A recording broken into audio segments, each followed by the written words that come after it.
Hi friends, YouTube medical misinformation பாலிசியில் நியூவான ஒரு அப்டேட் வந்திருக்கு. இந்த வீடியோ ஸ்கிப் பண்ணாமல் ஃபுல்லாக பாருங்கள். இந்த மாதிரி வீடியோக்கள் போட்டிங்கன்னா சேனல் உடனே டெர்மினேட் ஆகலாம், சேனல் டெலீட் ஆகலாம், இல்லை ஸ்ட்ரைக்கு உடனே வரலாம், எது வேணாலும் நடக்கலாம். நீங்கள் உங்களுடைய வீடியோக்களில் நிறைய பயன்படுத்துறதுக்கான வாய்ப்பும் இருக்குது. அதனால் ஸ்கிப் பண்ணாமல் பாருங்கள். அதுக்கு முன்னாடி ஒரு சூப்பரான சேனலை பற்றி பார்த்துடலாம். சேனலோட பேர் சரண் டைம்ஸ் அப்படிங்கிறது. இந்த சேனலில் நிறைய குக்கிங் வீடியோஸ், டிஃப்ரெண்டான ரெசிபீஸ் வீடியோஸ் எல்லாம் போட்டிருக்காங்க. விலாக் வீடியோஸு, ஷாப்பிங் விலாக், இந்த மாதிரியான வீடியோக்கெல்லாம் போட்டிருக்காங்க. சேனலோட லிங்க் நான் டிஸ்கிரிப்ஷனில் கொடுக்குறேன், மறக்காமல் சப்ஸ்கிரைப் பண்ணிக்கோங்க.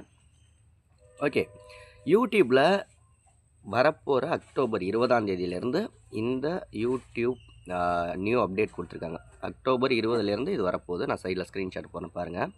YouTube medical misinformation policy. இதில் நீங்கள் டொபாக்கோ ரிலேட்டடாகவோ, நிக்கோடின் ரிலேட்டடாகவோ நீங்கள் வீடியோவில் ஷோ பண்ணிங்கனாலோ, இல்லை ப்ரொமோட் பண்ணிங்கனாலோ, இல்லை அதை பற்றி வீடியோக்கள் மேக் பண்ணி போட்டிருந்தீங்கனாலோ உங்கள் சேனலுக்கு அந்த பாதிப்பு வரும். ஏற்கனவே வீடியோ போட்டிருந்தீங்கனாலும் அந்த வீடியோவை ரிமூவ் பண்ணிடுறது சேனலுக்கு நல்லா பாதுகாப்பாக இருக்கும். ஏன்னா எப்போ சேனல் டெர்மினேட் ஆகும்னே தெரியாது. இந்த புகையிலையை காமிச்சு வீடியோ போடுறது, அந்த மாதிரி ஸ்மோக் பண்ணுறது, இந்த மாதிரியான விஷயங்கள்லாம் தவிர்த்துருங்க. நான் சைடில் ஸ்க்ரீன்ஷாட் போட்டிருப்பேன். அப்படி இல்லாட்டி யூடியூப் பாலிசி அப்டேட்டில் போய் இன்றைக்குள்ள அப்டேட் என்ன வந்திருக்கு அப்படிங்கிறத பாருங்கள். உங்கள் சேனலுக்கு 1000 சப்ஸ்கிரைபர் 4000 வாட்சவர்ஸ் வேணும்னா 80 56 11 80 43ங்கிற வாட்ஸ்அப் நம்பருக்கு வாய்ஸ் மெசேஜ் பண்ணுங்கள். அடுத்த வீடியோவில் சந்திக்கலாம்.